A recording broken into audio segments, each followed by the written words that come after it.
Hey writers, if you watched my goals video last week, you'll know that I am moving towards publication of my YA fairy fantasy book called On Wings of Ash and Dust, and it's super exciting, but in that process, I know I need to do a lot of editing before I can get to the final product this year. So I was thinking it'd be really cool to periodically do little videos like this where I share what I'm learning in the editing process or any tools that I'm coming across or systems or ways of editing that are helping me. And just to put it out there, I do not yet have a step-by-step system that totally works for me. I'm very much still learning as I go, but I love videos like this when people share, hey, I'm trying this out, or hey, like I found this tool and I wanted to pass it on. And so basically that's what I figured I'd do. So if that sounds good to you, let me know in the comments below. Let me know what kind of struggles you have with editing, because I know I've experienced a little bit of a paralysis. And when I get these kind of tools and systems and ideas that I can try, I feel like I can actually move forward.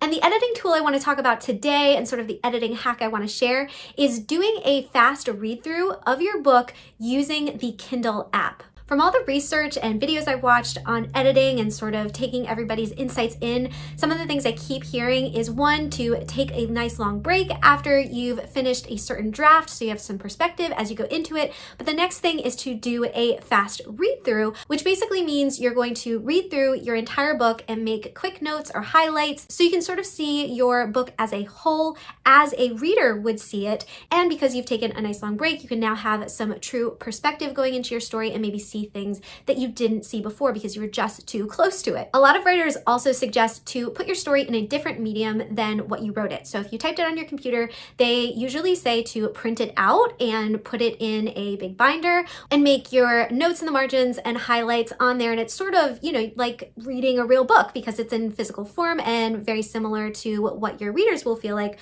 reading your book. But then I also heard a few people talking about putting the book in electronic format, not a Word document, but like a Kindle app or some kind of e-reader. Now, I've done the printed out binder version before, and there were some things that I didn't really like about that process. And some of those things is I usually had to be sitting down at a desk or on my couch with like everything around me, like my highlighters and my pens, and be situated in a certain way to read. So I couldn't be sort of editing on the go or doing the fast read through on the go. I also felt like I got slowed down a little bit because I wanted to switch between pens and highlighters and different things like that. So opening and closing and misplacing like items as I was trying to do the read through was just distracting. I also really didn't like printing out the whole thing because, one, I sort of felt like I was wasting paper a little bit. I know I really wasn't wasting it because it was going to a good cause, but it was just a lot of paper.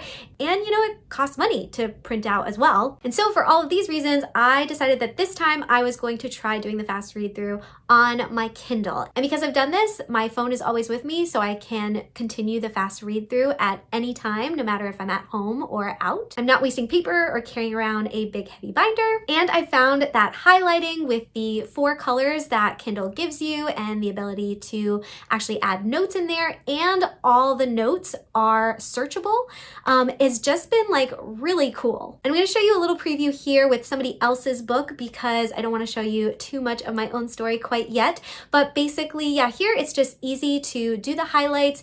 You can then see the different kind of highlights. You can look at all of the highlights at once or even filter them. So if I just wanted to look at all the highlights that just have to do with my characters, I put all of those in pink. So I can now filter in and just see all the pink highlights and notes that I've made for those characters. Another category I have is world building, so that is in this color, and then I have my developmental or like bigger edits that I want to tackle first in this color, and then finally I have more like line and copy edits and just little inconsistencies that I found in this final color here, and those I would then tackle after tackling the bigger developmental edits. I do wish that the Kindle app had more than just 4 colors to choose from, because it would be really helpful and fun to make like one color, one character, and another color, another character.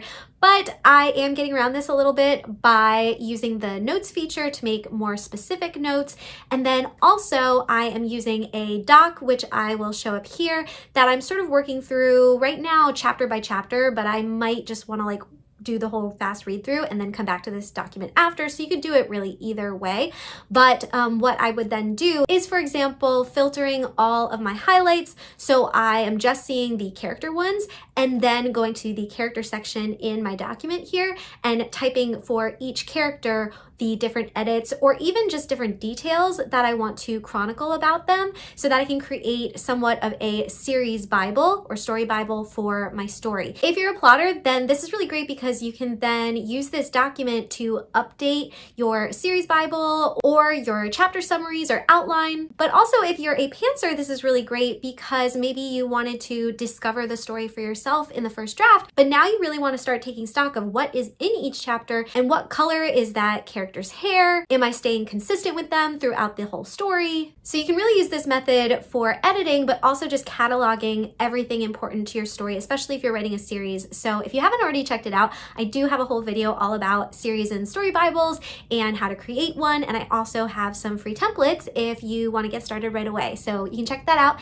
in the description below. But overall, for editing purposes, this has just been really great for me. In the last 2 days, I've read and taken notes on over a third of my book, and my book is 128,000 words right now. So that's pretty good for me. And I'm really excited to just take all of the notes that I've gotten from this fast read through into the document. I also have beta reader notes that I'm going to be putting into the document as well. And then sort of making like a checklist of which edits I need to make priority, especially with a certain mentorship opportunity coming up called Author Mentor Match that I want to enter in February. But finally, a bunch of you are probably wondering, okay, this sounds really great, but how do I get my book onto my Kindle? And not just in a PDF format where you can't really highlight things and make notes, but in like a Kindle format where you can actually do all that stuff. For sake of keeping this video semi-short, I will just link below and in the cards to a video with a step-by-step process that shows the steps and tools I followed in order to do this, and even add a fun temporary cover